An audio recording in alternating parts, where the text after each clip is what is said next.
Allez, salut les amis, on se retrouve aujourd'hui sur la chaîne de Mecha Sorcier pour ce tuto consacré aux joints speed fourche.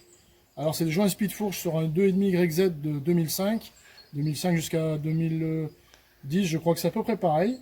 Donc comme vous pouvez voir, malheureusement, ils ont bien éclaté quoi, donc on s'est retrouvé avec de l'huile sur l'étrier de frein, etc., etc.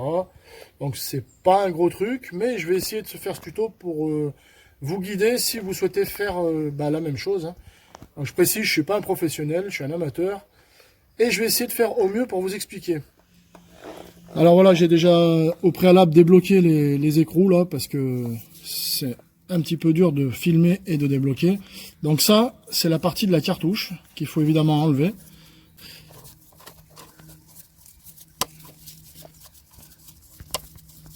Voilà, on y arrive tranquillement. Et voilà, en tirant doucement dessus. Voilà, alors elle est venue un peu... Donc à l'intérieur, on a toujours l'huile qui est dans la cartouche. Alors on va la retourner pour la vidanger. Voilà, donc voilà.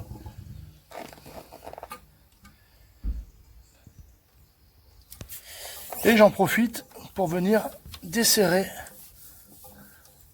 la deuxième partie, qui est la partie des fourreaux, qu'il faut aussi, de toute façon, vidanger. Certains le font par en bas, bon moi, je le fais par là, de toute façon je vais tout contrôler. Les bacs de friction, les joints spi.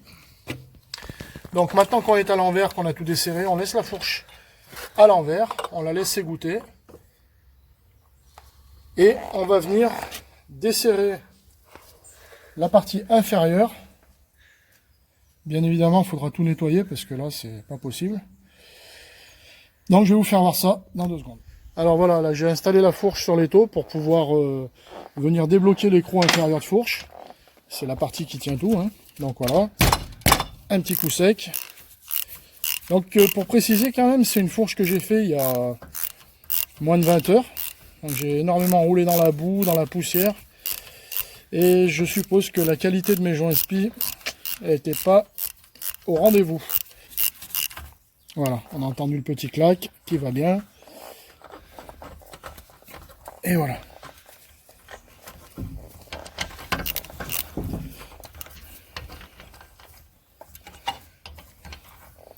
Ensuite, avec la clé de 17, il faut venir bloquer la partie inférieure. Voilà.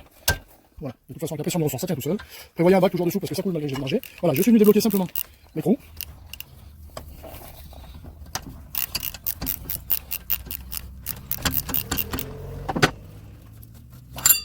Alors, c'est normal. Et voilà. Alors, attention à la petite tige à l'intérieur. Je vais vous faire voir tout ça après nettoyage. Bon, alors, je tenais quand même à vous faire voir comment on extrait le joint spi. Donc, le cache-poussière, on le remonte.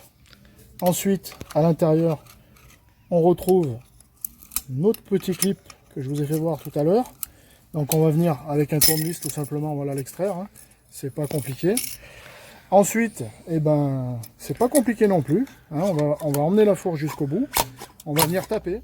Alors bon, ça s'est pas passé comme prévu. J'ai pas réussi à extraire le joint spi. Mais par contre, je viens de me rendre compte d'une chose, c'est que ma bague, qui est complètement usée, alors qu'elle a 20 heures, on retrouve les morceaux de la bague à l'intérieur du joint spi. Et voilà l'origine de la fuite, parce que bon, 20 heures c'est quand même pas non plus exceptionnel. Et donc, remise en question sur la qualité des bagues. Je vais encore changer de forme. Bon là je vais utiliser un espèce de... Voilà. De démonte pneu pour mobilette, ça se passe très bien. Et puis derrière, voilà, hein. La suite, on enlève la fameuse bague. Voilà, et puis la bague d'usure qui est là, qu'on va venir retirer évidemment, gentiment.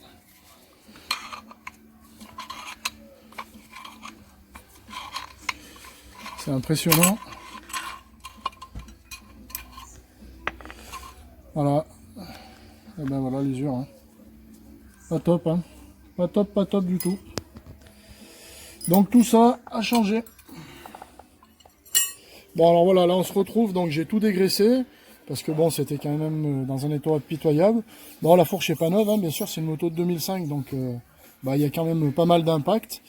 On voit aussi là un caillou qui a rogné un petit bout de la fourche. Donc j'y ferai sûrement souder à l'occasion, ou je verrai si j'en trouve une autre d'occasion. Enfin, en tout cas, ça gêne pas sur le fonctionnement de la machine. Donc on retrouve bien évidemment notre fourreau. Ce qui nous intéresse là, voilà, alors j'ai pas pris le temps de vous faire voir le démontage, donc je vais vous faire voir comment c'était placé dans l'ordre. Donc il y a la bague de friction qui va au fond. Ensuite, on se retrouve avec cette petite bague qui va par-dessus, puis le joint spi et le petit clip qui permet de tenir le tout. Voilà. Donc ça c'est la partie du fourreau. Donc comme vous pouvez voir, bon moi j'avais les joints spi qui avaient reçu. Et malgré tout, comme je disais tout à l'heure, 20 heures pour retrouver une bague dans cet état-là. C'est impressionnant. Je me demande si j'ai bien choisi le bon fournisseur.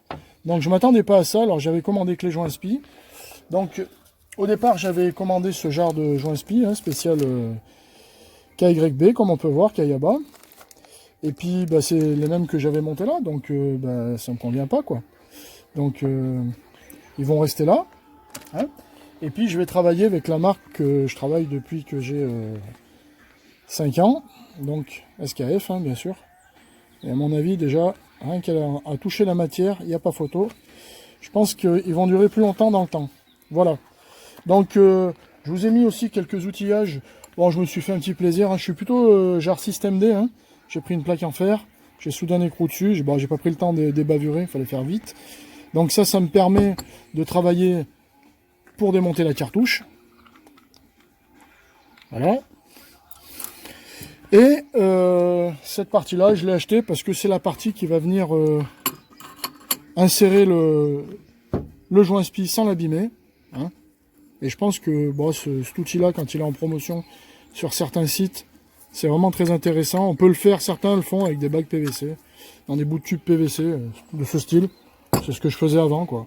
Bon, j'ai voulu me faire un petit plaisir, ça change.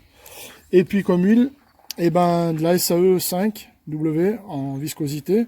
Après, c'est suivant les goûts, suivant la technique. Je suis pas un super niveau, donc pour moi, ça ira bien. L'huile est plus fluide. Je précise souvent, parce que personne ne le dit, dans la cartouche, il faudra remplir la cartouche en premier. On va venir mettre 195 ml d'huile. Et dans le fourreau, on ira minimum 300 ml d'huile sur un maximum à 350-360. Après, il y a quand même un risque d'endommager rapidement les joints spi. Mais encore une fois, on s'approche de la préparation de fourche, sans s'amuser bien sûr à changer les petites rondelles, les choses comme ça. Mais il n'empêche que ça peut modifier une fourche, la viscosité, la quantité. Voilà. Donc on retrouve toutes les pièces, les ressorts. Alors ça c'est une fourche quand même assez ancienne. Sur les nouvelles, il n'y a pas ce genre de montage. Pensez bien à la petite tige en alu qui est à l'intérieur de la cartouche. Ne pas la voiler, ne pas l'écraser. Donc moi je vous conseille d'être très très propre avec tout ce que vous faites. Donc moi j'ai tout passé au dégraissant, j'y ai soufflé. Et puis il faut essayer d'être le plus propre possible. Hein.